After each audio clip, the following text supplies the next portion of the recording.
सुप्रभात एवं जय हिंद बच्चों। मैं Abhishek Shukla easy education for exam 2 channel से हम पढ़ रहे हैं आज कक्षा 10वीं हिंदी की पाठ्यपुस्तक स्पर्श भाग 2 का पाठ्यक्रम। आज हम अपने गद्य भाग से पाठ 11 पढ़ेंगे। पाठ 11 में आपको सीताराम सेक्सरिया जी की एक डायरी का पन्ना दिया गया है। इस पाठ में उनकी डायरी का 26 जनवरी 1931 का लेखा जोखा है। तो आइए हम देखते हैं कि क्या लेखा जोखा है। डायरी का एक पन्ना 26 जनवरी 1931। 26 जनवरी आज का दिन तो अमर दिन है। आज के ही दिन सारे हिंदुस्तान में स्वतंत्रता दिवस मनाया गया था। वो कहते हैं कि आज का दिन अमर दिन है। अमर उसे कहा जाता है जो हमेशा याद रखा जाए, जिसको सदैव याद रखा जाए वो अमर होता है। जिसके न रहने के बाद भी जिसको याद रखा जाए वो अमर होता है, या जो चीज़ बीत जाने के बाद भी जिसको याद रखा जाए वो अमर होता है।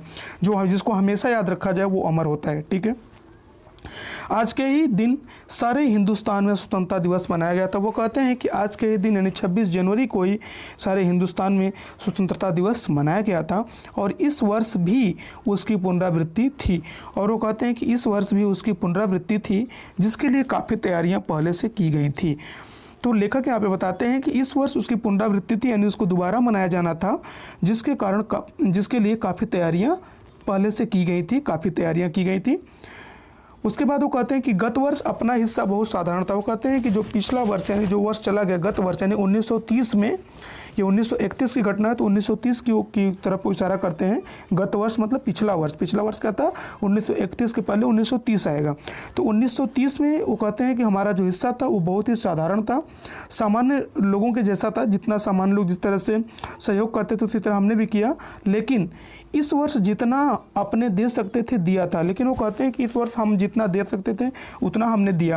अपने ही शब्द का जो प्रयोग यहाँ पर कवि ने किया है वो लेखक ने जो किया है वो अपने लिए किया हुआ है। ठीक है, लेखक होगा, कवि नहीं होगा, मिस्टेक से हो गया, क्षमा करिएगा। तो इस वर्ष जितना अपने दे सकते थे दिया था। केवल प्रचार में 2000 रुपये खर्च किया गया था। वो कहते हैं कि केवल प्रचार में 2000 रुपये खर्च किया गया था। ठीक है, केवल प्रचार में 2000 रुपये खर्च किया गया था। उस समय 2000 रुपये बहुत अधिक हुआ करता था। सारे काम का भार अपने समझते थे। वो कहते हैं कि सारे काम का भार हम भी समझते थे और सारे जो भी कार्यकर्ता थे वो सभी लोग समझते थे अपने ऊपर है। और इसी तरह जो कार्यकर्ता थे उनके घर जा जाकर समझाया जाता था। वो कहते हैं कि जो कार्यकर्ता थे वो अपने सारे काम का भार समझते थे और सबको काम बांट दिया गया था कि ये काम आपका है, ये काम आपका है। इस तरीके से सारे कार्यकर्ताओं को उसका काम समझा दिया गया था। घर घर जाकर के उसका काम समझा दिया गया था, किस कार्यकर्ता का कौन सा काम है, किससे कौन सा काम करना है। इस तरीके से सभी लोग अपने कार्य को समझते थे और सभी लोग अपने काम को करते थे। ठीक है, उसके बाद देखिए, बड़े बाजार के प्रायः मकानों पर राष्ट्रीय झंडा फहरा रहा था और कई मकान तो ऐसे सजाए गए थे कि ऐसा मालूम होता था कि मानो स्वतंत्रता मिल गई हो। वो कहते हैं कि बड़े बाजार स्थान का नाम है, बाजार का। तो बड़े बाजार में प्रायः मकानों पर राष्ट्रीय झंडा फहरा रहा था। वो कहते हैं कि बड़े बाजारों में जो मकान थे उन अक्सर मकानों पर राष्ट्रीय झंडा फहरा रहा था और कई मकान तो इस तरीके से सजाए गए, इतने सुंदर तरीके से सजाए गए थे कि उनको देख करके ऐसा मालूम हो रहा था कि मानो स्वतंत्रता मिल गई हो, आज ही मिली हो। ऐसा लग रहा था कि स्वतंत्रता आज ही मिल गई है, आज ही मिली हो, ऐसा लग रहा था। कलकत्ते के प्रत्येक भाग में ही झंडे लगाए गए थे। और वो ये भी कहते हैं कि कलकत्ता के प्रत्येक भाग में झंडे को लगाया गया था, प्रत्येक जगह पे झंडा लगाया गया था। जिस रास्ते से मनुष्य जाते थे उसी रास्ते में उत्साह और नवीनता मालूम होती थी। और वो कहते हैं कि जिस रास्ते से मनुष्य जाते थे, जिस रास्ते से मनुष्य जाते थे उन रास्तों को देख करके ऐसा लगता था कि उसी रास्ते में उत्साह और नवीनता, जिस रास्ते से मनुष्य जाते थे उसी रास्ते में उत्साह और नवीनता, एक नया जोश और नवीनता, उत्साह और नवीनता मालूम होती थी। लोगों में एक नया जोश था और एक नयापन मालूम होता था। लोगों का कहना था कि ऐसी सजावट पहले नहीं हुई। और जो लोग थे वो लोग कह रहे थे कि यह जो सजावट हुई, इस तरह की सजावट इसके पहले कभी नहीं हुई। पुलिस भी अपनी पूरी ताकत से शहर में गश्त देकर प्रदर्शन कर रही थी। और जो पुलिस थी ना, वो भी पूरी ताकत से शहर में पहरा दे रही थी, गश्त देकर अपना प्रदर्शन कर रही थी। ठीक है, क्योंकि यहाँ पर जो अंग्रेज़ थे ना, वो ये नहीं चाहते थे कि हमारे देश के लोग स्वतंत्रता दिवस को मनाएं। इसके कारण उन्होंने पुलिस को लगा दिया था गश्त पर, पहरे पर। ठीक है, मोटर लारियों में गोरखे तथा सार्जेंट प्रत्येक मोड़ पर तैनात थे। अब मोटर लारियों मतलब देखिए यहाँ पे गाड़ियाँ हैं, लारियों का अर्थ है गाड़ियाँ, यानी मोटर गाड़ियों में गोरखे तथा सार्जेंट जो है सेना में एक पद होता है, उसका नाम है। तो मोटर गाड़ियों में जो गोरखे थे और सार्जेंट थे वो प्रत्येक मोड़ पर तैनात कर दिए गए थे। कितनी ही लारियाँ शहर में घुमाई जा रही थी और बहुत सारी गाड़ियाँ शहर में भी घुमाई जा रही थी। घुड़सवारों का प्रबंध किया गया था ताकि कोई भी स्वतंत्रता दिवस को न मना सके और कहीं कोई जुलूस या किसी भी तरह का कोई सभा कोई न कर सके, इसके लिए ये सारी व्यवस्था की गई थी। कहीं भी ट्रैफिक पुलिस नहीं थी, सारी पुलिस को इसी काम में लगाया गया था। और वो कहते हैं कि जो ट्रैफिक पुलिस होती है वो कहीं भी सारी जगह की जो ट्रैफिक पुलिस है उनको हटा करके इसी काम में सबको लगा दिया गया था। सारी पुलिस को इसी काम में लगा दिया गया था। बड़े बड़े पार्कों तथा मैदानों को पुलिस ने सवेरे से ही घेर लिया था। और बड़े बड़े पार्कों तथा मैदानों को पुलिस ने सवेरे से ही घेर लिया था। क्यों घेर लिया था? क्योंकि पुलिस को पता था कि यहाँ पर लोग आएंगे और क्या करेंगे, सभा करेंगे, जुलूस निकालेंगे और स्वतंत्रता दिवस मनाएंगे, तो वो ऐसा न कर पाएँ, इसलिए बड़े बड़े पार्कों तथा मैदानों को पुलिस ने सवेरे से ही घेर लिया था। वहाँ पर पुलिस का पहरा सुबह से ही था। ठीक है, उसके बाद देखिए, मोनूमेंटों के नीचे जहां शाम को सभा होने वाली थी उस जगह को तो भोर 6 बजे से ही पुलिस ने बड़ी संख्या में घेर लिया था। मोनूमेंटो मतलब स्मारक है, देखिए, यानी स्मारक के नीचे जहां पर शाम को सभा होने वाली थी, सबको पता था, अंग्रेज अधिकारियों को और पुलिस को सबको पता था कि यहाँ पे शाम को सभा होगी, क्योंकि उसके अगले दिन स्वतंत्रता दिवस है। तो इसलिए उस जगह को भोर में ही 6 बजे से ही पुलिस ने बड़ी संख्या में घेर लिया था। पर तब भी कई जगह भोर में ही झंडा फहराया गया। लेकिन उसके बाद भी, इतना होने के बाद भी, कई जगहों पर जो लोग थे उन लोगों ने भोर में ही झंडा फहराया। श्रद्धानंद पार्क में बंगाल प्रांतीय विद्यार्थी संघ के मंत्री अविनाश बाबू ने झंडा गाड़ा तो पुलिस ने उन्हें रोका। पुलिस ने उनको रोका, पकड़ लिया। ठीक है, पुलिस ने उनको पकड़ लिया। अब उसके बाद बताते हैं कि श्रद्धानंद, जिस तरीके से मोनूमेंटों के नीचे पुलिस का पहरा था, उसी तरीके से श्रद्धानंद पार्क में भी बंगाल प्रांतीय विद्यार्थी संघ के मंत्री अविनाश बाबू ने जब झंडा गाड़ा तो पुलिस ने उनको पकड़ लिया तथा और लोगों को मारा या हटा दिया। और पुलिस ने उनको पकड़ लिया और लोगों को मारा भी तथा वहाँ से हटा दिया। उसी तरह तारा सुंदरी पार्क में बड़ा बाजार कांग्रेस कमेटी के युद्ध मंत्री हरिश्चंद्र सिंह झंडा फहराने गए पर वे भीतर न जा सके। उसी तरीके से जो सुंदरी पार्क था, तारा सुंदरी पार्क में बड़ा बाजार कांग्रेस कमेटी के जो युद्ध मंत्री हरिश्चंद्र सिंह थे, जब झंडा फहराने के लिए गए तो वहाँ पर भी पुलिस वालों ने उन्हें अंदर नहीं जाने दिया, भीतर नहीं जा सके वो। वहाँ पर काफ़ी मारपीट हुई और 2-4 आदमियों के सिर भी कट गए। और उस मारपीट में 2-4 आदमियों के सिर भी कट गए। गुजराती सेविका संघ की ओर से जुलूस निकाला और उसके बाद गुजराती सेविका संघ की ओर से जुलूस निकला जिसमें बहुत सी लड़कियां थी, उनको भी गिरफ्तार कर लिया गया। इस प्रकार गुजराती सेविका संघ की ओर से जो जुलूस निकाला गया जिसमें बहुत सी लड़कियां थी, उनको भी गिरफ्तार कर लिया गया पुलिस के द्वारा। 11 बजे मारवाड़ी बालिका विद्यालय की लड़कियों ने अपने विद्यालय में झंडोत्सव मनाया। 11 बजे मारवाड़ी बालिका विद्यालय की जो लड़कियां थी, उन लड़कियों ने अपने विद्यालय में झंडोत्सव मनाया। ठीक है, जानकी देवी मदालसा का यहाँ पर देखिए अर्थ है जानकी देवी एवं जमुना लाल बजाज की पुत्री का ये नाम है। ठीक है, मदालसा। तो जानकी देवी मदालसा यानी मदालसा बजाज नारायण आदि भी गई थी। ये लोग भी उस झंडोत्तोलन में गई थी। लड़कियों को उत्सव का क्या मतलब है समझाया गया और लड़कियों को वहाँ पर ये समझाया गया, बताया गया कि उत्सव का क्या मतलब है, ये उत्सव क्यों मनाया जाता है। ठीक है, इसके बारे में उनको बताया गया। एक बार मोटर में बैठकर सब तरफ घूमकर देखा तो बहुत अच्छा मालूम हो रहा था। उसके बाद यहाँ लेखक कहते हैं कि एक बार मोटर में बैठकर, वो कहते हैं कि जब मैं एक बार मोटर पर बैठकर देखा तो मुझे सब कुछ बहुत अच्छा मालूम हो रहा था। जगह जगह फोटो मालूम हो रहा था, जगह जगह फ़ोटो उतर रहे थे, मतलब जगह जगह जो लोग थे वो अपने फ़ोटो खिंचवा रहे थे ना, लोग फ़ोटो ले रहे थे जगह जगह। खड़े होकर लोग अपने फ़ोटो खिंचवा रहे थे, फ़ोटो ले रहे थे। आपने भी फ़ोटो का काफ़ी प्रबंध किया था उन्होंने भी अपनी फ़ोटो ली और अपनी फ़ोटो का काफ़ी प्रबंध किया अपना फ़ोटो लेने के लिए। 2-3 बजे कई आदमियों को पकड़ लिया गया, लेकिन 2-3 बजे कई आदमियों को, आगे कहते हैं कि 2-3 बजे कई आदमियों को पकड़ लिया गया, जिसमें मुख्य पूर्णोदास और पुरुषोत्तम राय थे। और जिनको पकड़ा गया उनमें मुख्य रूप से जो थे, जिन आदमियों को 2-3 आदमियों को पकड़ा गया उनमें मुख्य रूप से पूर्णोदास और पुरुषोत्तम राय थे। सुभाष बाबू के जुलूस का भार पूर्णोदास पर था। देखिए यहाँ पे लेखक कह रहे हैं कि सुभाष चंद्र बोस के जुलूस का जो भार था वो पूर्णोदास पर था, पर यह प्रबंध कर चुका था और उन्होंने उसका पर वो पूर्णोदास पर था, पर यह प्रबंध कर चुका था और उन्होंने इसका प्रबंध कर दिया था। पूर्णोदास ने उनके जुलूस का प्रबंध कर दिया था, वो कर दिए थे। स्त्री समाज अपनी तैयारी में लगा था और उधर स्त्री समाज भी अपनी तैयारी में लगा था जुलूस निकालने के लिए। जगह जगह से स्त्रियां अपना जुलूस निकालने की तथा ठीक स्थान पर पहुंचने की कोशिश कर रही थी और स्त्रियां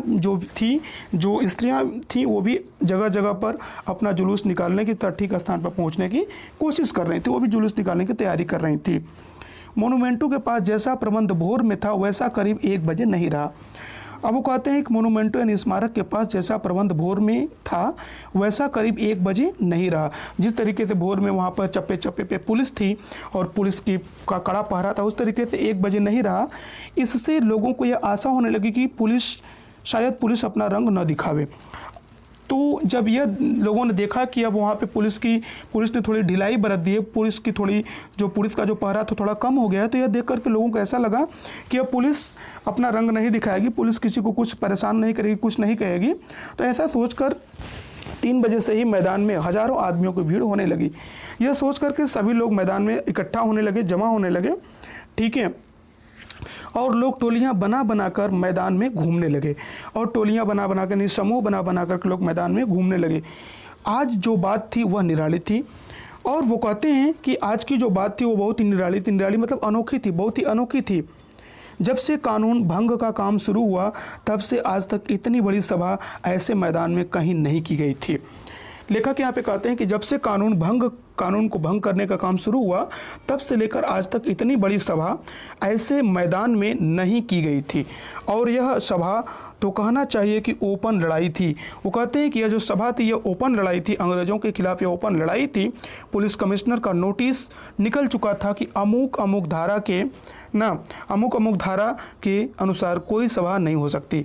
और पुलिस कमिश्नर की यह नोटिस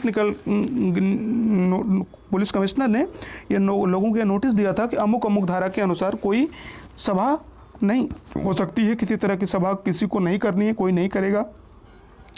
जो लोग काम करने वाले थे उन सबको इंस्पेक्टरों के द्वारा नोटिस सूचना दे दी गई थी और जो लोग काम करने वाले थे उनको इंस्पेक्टरों के द्वारा नोटिस और सूचना दे दी गई थी कि आप यदि सभा में भाग लेंगे तो दोषी समझे जाएंगे। और उनको नोटिस देकर के उसमें ये कहा गया था कि यदि आप इस सभा में भाग लेते हैं, किसी भी तरह की जो सभा लोग कर रहे हैं उसमें अगर आप लोग भाग लेंगे तो आप लोग दोषी समझे जाएंगे। इधर काउंसिल की तरफ से नोटिस निकल गया था कि मोनूमेंट के नीचे ठीक 4:24 पर झंडा फहराया जाएगा। और इसके बाद लेखक यहाँ पे बताते हैं कि इधर काउंसिल यानी जो परिषद था उसके तरफ से नोटिस निकल गया कि मोनूमेंट यानी स्मारक के नीचे ठीक 4:24 पर झंडा फहराया जाएगा तथा स्वतंत्रता की प्रतिज्ञा पढ़ी जाएगी, ठीक है। और उनको यह बताया गया कि 4:24 पर झंडा फहराया जाएगा तथा स्वतंत्रता की प्रतिज्ञा पढ़ी जाएगी। सर्वसाधारण की उपस्थिति होनी चाहिए। खुला चैलेंज देकर ऐसी सभा पहले नहीं की गई थी और इस तरीके से 4 बजे खुला चैलेंज देकर सभा की गई और सर्वसाधारण की उपस्थिति होनी चाहिए। खुला चैलेंज देकर ऐसी सभा पहले नहीं की। वो कहते हैं कि इस तरह से खुला चैलेंज देकर इस तरह ऐसी सभा जिसमें सर्वसाधारण की इतनी ज़्यादा उपस्थिति होने के लिए कहा गया था, इस तरह की सभा पहले कभी नहीं हुई थी। ठीक 4:10 पर सुभाष बाबू जुलूस लेकर आए और ठीक 4:10 पर जो सुभाष चंद्र बोस जी थे वो अपना जुलूस लेकर के आए। उनको चौरंगी पर ही रोका गया, लेकिन उनके जुलूस को चौरंगी पर ही रोक लिया गया। जो पुलिस वाले थे, जो अंग्रेजी अधिकारियों के जो अंग्रेज़ों के अधिकारी थे उनको वहीं पर रोक दिए।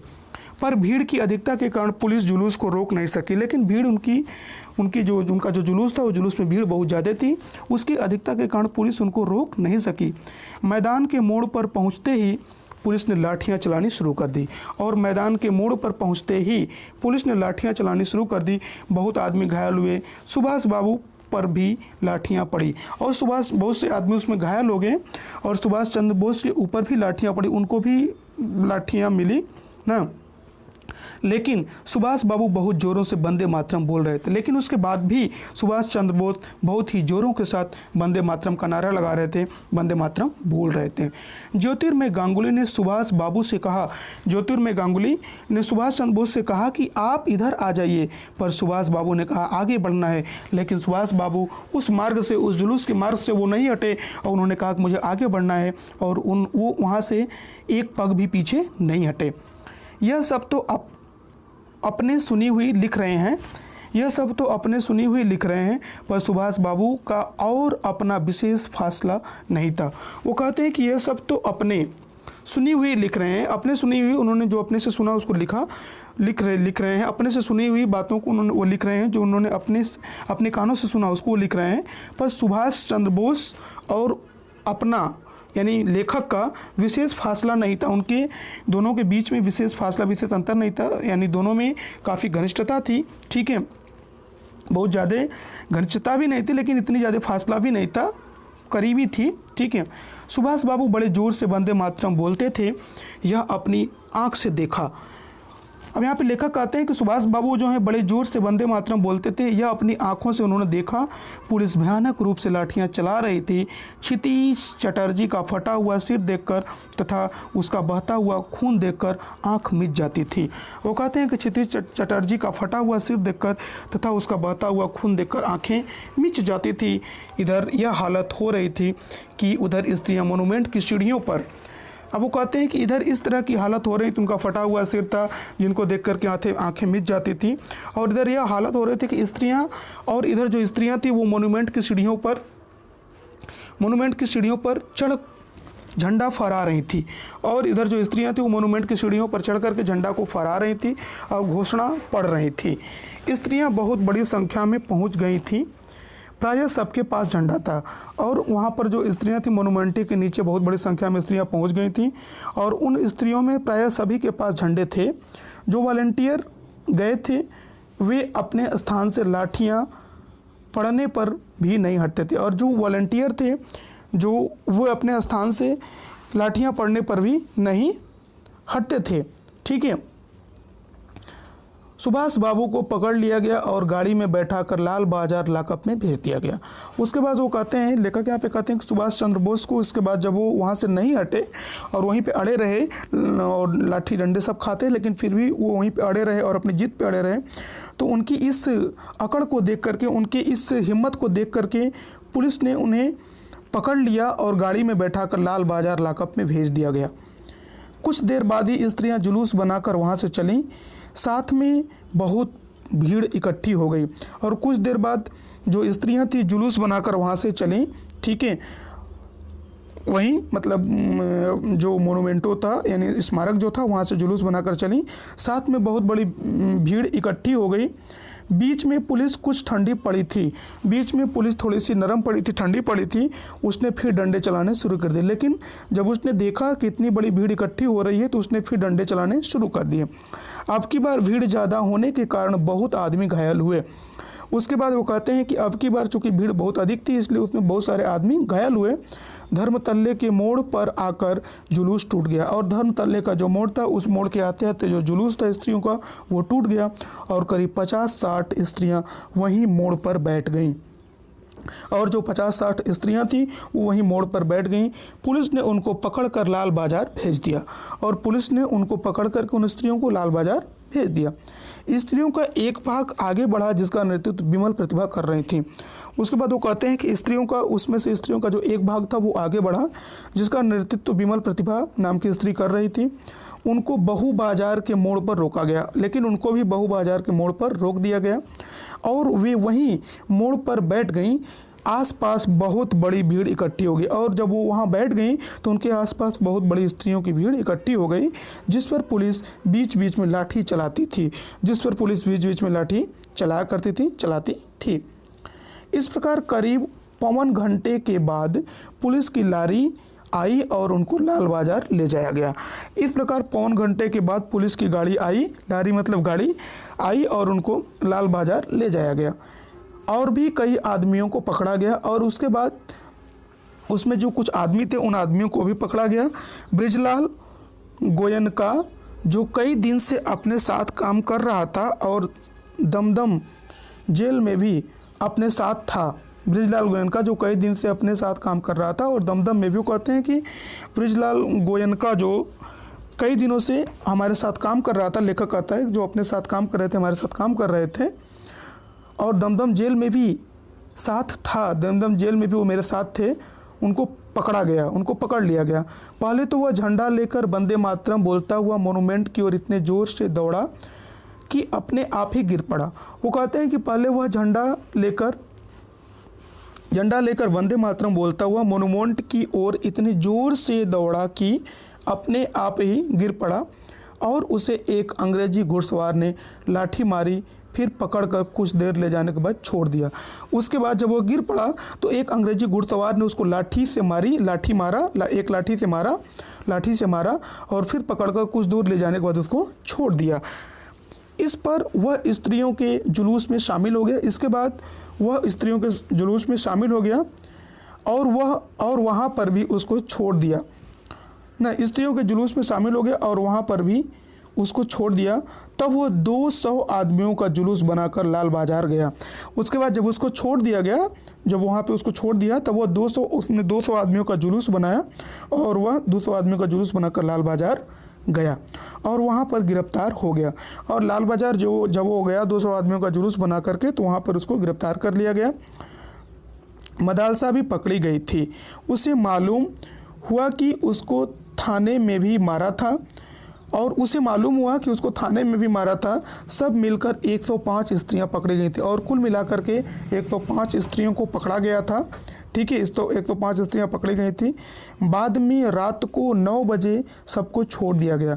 उसके बाद में उन सभी 105 स्त्रियों को रात में 9 बजे छोड़ दिया गया। कलकत्ता में आज तक इतनी स्त्रियां एक साथ गिरफ्तार नहीं की गई थी। लेखक यहाँ पे कहते हैं कि कलकत्ता में आज तक एक साथ इतनी स्त्रियां कभी गिरफ्तार नहीं की गई थी जितनी कि यहाँ पर इस बार की गई थी। करीब 8 बजे खादी भंडार आए। वो कहते हैं कि जब वो करीब 8 बजे खादी भंडार आए तो कांग्रेस ऑफिस से फ़ोन आया कि यहाँ बहुत आदमी चोट खाकर आए हैं। तो उनको खादी भंडार से फ़ोन आया कि यहाँ पर कांग्रेस ऑफिस से उनको फ़ोन आया कि यहाँ पर बहुत आदमी चोट खाकर आए हैं और कई की हालत संगीन है। और यह भी बताया गया कि उनमें जो कई की हालत है वो संगीन मतलब गंभीर है ना। उनके लिए गाड़ी चाहिए। जानकी देवी के साथ वहाँ गए और उसके बाद लेखक वहाँ जानकी देवी के साथ गए। बहुत लोगों को चोट लगी हुई थी। डॉक्टर दासगुप्ता उनकी देखरेख तथा फ़ोटो उतरवा रहे थे। डॉक्टर दासगुप्ता जो थे उन घायल व्यक्तियों की देखरेख कर रहे थे और उनकी फ़ोटो खिंचवा रहे थे।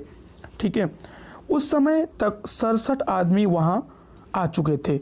उस समय तक वहाँ पे 67 आदमी आ चुके थे। बाद में तो 103 तक आ पहुँचे और थोड़ी देर बाद वहाँ पर 103 आदमी आ पहुँचे। अस्पताल गए लोगों को देखने से मालूम हुआ कि 160 आदमी तो अस्पतालों में पहुँचे। उसके बाद लेखक यहाँ कहते हैं कि वे अस्पताल गए और लोगों को देखने से मालूम हुआ कि 160 आदमी तो अस्पतालों में पहुँचे और जो लोग घरों में चले गए वे अलग। 160 आदमी केवल अस्पताल में थे। इस प्रकार 200 घायल जरूर हुए हैं। वो कहते हैं कि इस प्रकार जो उसमें घायलों की संख्या वो 200 है। 200 लोग जरूर घायल हुए हैं, जिसमें 160 अस्पताल में थे और बाकी लोग घर चले गए ना। पकड़े गए घायल जरूर हुए हैं। पकड़े गए आदमियों की संख्या का पता नहीं चला और ये एग्जैक्ट आदमियों की संख्या का पता नहीं चला, पकड़े गए आदमियों की संख्या का पता नहीं चला। पर लाल बाजार के लापक में स्त्रियों की संख्या 105 थी, लेकिन लाल बाजार का जो लॉकअप था उसमें स्त्रियों की जो संख्या तो 105 थी। आज तो जो कुछ हुआ वह अपूर्व था। वो कहते हैं कि आज जो कुछ भी हुआ आज के दिन, यानी आज के 26 जनवरी के दिन जो कुछ भी हुआ, 26 जनवरी 1931 न के दिन ये जो कुछ भी हुआ यह अपूर्व था। बंगाल के नाम या कलकत्ता के नाम पर कलंक था। और वो कहते हैं कि यह जो था यह बंगाल के नाम पर, कलकत्ता के नाम पर एक कलंक था कि यहाँ काम नहीं हो रहा है। वह आज बहुत अंश में धुल गया। लेकिन आज वह बहुत अंश में धुल गया और लोग सोचने लग गए कि यहाँ भी बहुत सा काम हो सकता है। उसके बाद लोग ये सोचने लगे कि यहाँ भी बहुत सा काम हो सकता है। ठीक है, तो इस तरीके से यह जो पुलिस अंग्रेजी पुलिस, अंग्रेजी कराधिकारियों के द्वारा, अंग्रेजी पुलिस के द्वारा यह जुल्म किया गया, यह एक कलंक की तरह था और न बंगाल के नाम या कलकत्ता के नाम पर कलंक था कि यहाँ काम नहीं हो रहा है। यह कलंक था कि यहाँ काम नहीं हो रहा है, वह आज बहुत अंश में धुल गया। लेकिन आज वो कहते हैं कि आज वो बहुत अंश में कम हो गया है, धुल गया है और लोग सोचने लग गए हैं कि यहाँ भी बहुत सा काम हो सकता है। और लोग यह समझ चुके हैं कि यहाँ भी बहुत सारा काम हो सकता है और किया जा सकता है। ठीक है।